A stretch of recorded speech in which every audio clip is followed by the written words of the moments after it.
Our solar system. Have you ever looked up into the sky and wondered what was there? Higher than the birds, past the clouds, and farther than the moon, a whole host of fascinating objects spin in outer space. Let's imagine for a moment that we can leave the Earth behind and explore the solar system that surrounds it. We call it the solar system because everything in it is centered around the sun, and solar means something to do with the sun. The sun is a star, just like many of the stars that you can see in the night sky, just many times closer to us. Still, the sun is very, very far away from the Earth, almost 93 million miles away. That's why it looks so small, even though it's the biggest object in the solar system. In fact, the sun makes up more than 99% of the mass in the solar system. If you put all of the planets, moons, asteroids, comets, and everything else in the solar system together, they would make up less than 0.25% of it. The sun is so big that it's more than 100 times wider than the Earth, and if it were a giant jar, you could fit more than 1 million Earths into it. More than that, the sun is what holds the solar system together. Its massive gravity is what keeps the Earth and all the other planets circling around it instead of drifting off into space. The sun is also what allows us to live on Earth. Without the sun, there would be no heat. There would be no light. Plants could not grow. Water would freeze, and nothing could survive. The sun gives us heat and light because it is always burning. It is a giant ball of gas, mostly hydrogen and helium, and it burns at millions of degrees in its center. Let's leave the sun now to explore the planets. As we move away from the sun, the first planet we will encounter is Mercury. Mercury is the smallest planet in the solar system, much smaller than Earth, and one of only 5 planets you can see from Earth using nothing but your eyes. Of course, it won't look much like a planet. It looks more like a bright star, and many nights you can see it close to the horizon near sunrise and sunset. Mercury is a lot like our moon. It's small and has a rocky surface with craters on it. It has no moon of its own and no air to breathe. You probably wouldn't enjoy a visit to Mercury, since temperatures are boiling hot in the sun and freezing cold in the shade. Something interesting about Mercury is that it is the fastest planet to go around the sun. It only takes 88 days. Next is Venus, the second planet. Some people call Venus Earth's sister because the two planets are very close in size and gravity, but they are very different on the surface. First of all, it is very hot. Venus is the hottest planet in the solar system. It's not as close to the sun as Mercury, but its thick atmosphere of carbon dioxide helps it to trap the heat and stay warmer than its neighbor. It has a thick atmosphere, but it is not one you could breathe. It is mostly made of carbon dioxide, and there are clouds of sulfuric acid. Venus might not be fun to visit, but it is beautiful to look at. It is the second brightest object in the night sky. The only thing brighter is the moon. If you are looking at a sunrise or a sunset and suddenly notice what looks like a very bright star, you are probably looking at Venus. After Venus comes Earth, the third planet from the sun. Of course, you know all about Earth because that's the planet where we live. Earth is what's called a Goldilocks planet because it's not too hot and not too cold. It is just right. As far as we know, Earth is the only planet to have living things.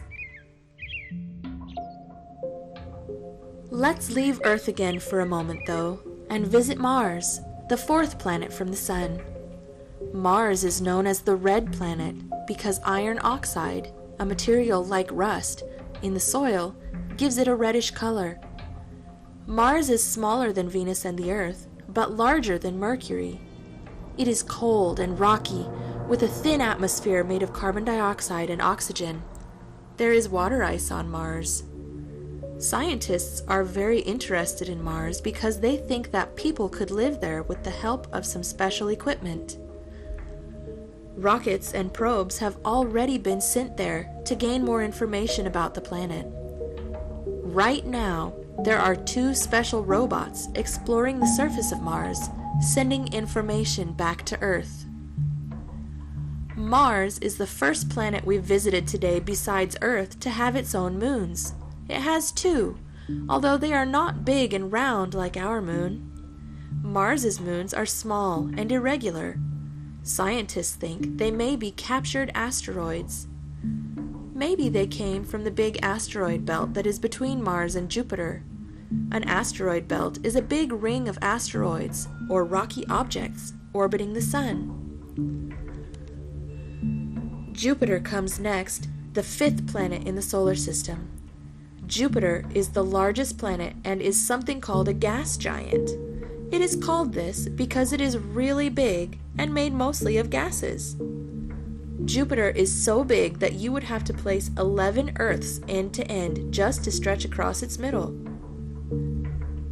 Jupiter is also the 3rd brightest object in the night sky. Only Venus and the Moon are brighter. You can usually find Jupiter higher in the sky than Venus, since Jupiter is away from the Sun and not towards it. Jupiter has at least 67 moons that circle around it, but 55 of them are very small, only about as big as a mountain or smaller. Some of its moons are very large, and at least 2 of them are about the same size as the planet Mercury. One of its moons is the largest moon in the solar system. Some of these large moons can be seen from Earth in your backyard with a telescope. People cannot land on Jupiter because it is made of gas. There is no ground to land on.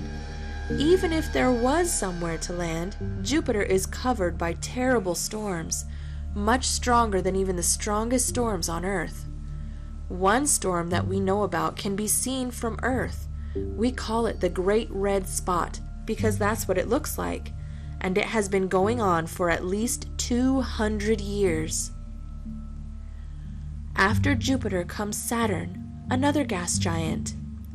Saturn is famous for its beautiful rings.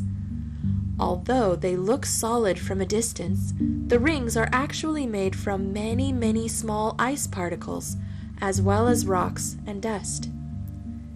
Saturn also has more than 60 moons orbiting around it, some as large as the planet Mercury, and many smaller. Something interesting about Saturn is that even though it is very large, it is not very dense. That means that if you could find a bathtub large enough to put Saturn in, it would float instead of sink. Saturn is the farthest planet that can be seen from Earth without the help of a telescope. After Saturn comes Uranus, the 7th planet from the Sun. Uranus is another gas giant, but it is much smaller than Saturn and Jupiter. Unlike any other planet in the solar system, it is tilted so much that it actually spins sideways. Uranus has rings around it, although they are much smaller than Saturn's, and 27 known moons. Uranus is covered in blue clouds made of methane, which give it its lovely color. Very similar to Uranus is Neptune, the 8th planet from the Sun. Neptune is another gas giant, and like Uranus, it has methane in its atmosphere, so it also looks blue. Neptune is a darker blue than Uranus, and scientists aren't sure why. Neptune has a few thin rings and 14 moons that we know about. Because Neptune is so far out in space, it takes it a very, very long time to go around the Sun. Remember Mercury, that only takes 88 days to go once around the Sun?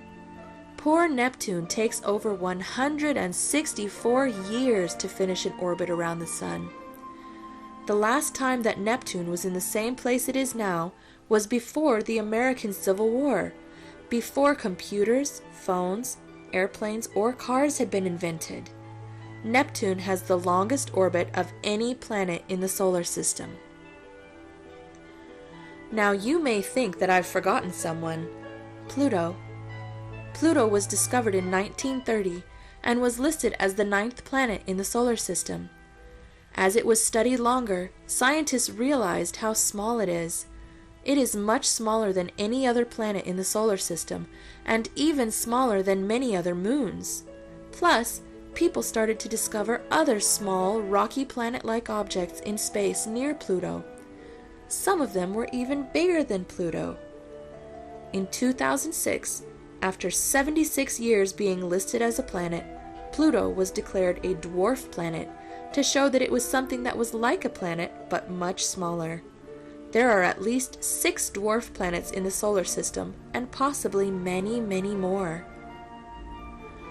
That leaves us with 8 official planets in our solar system: Mercury, Venus, Earth, Mars, Jupiter, Saturn, Uranus, and Neptune.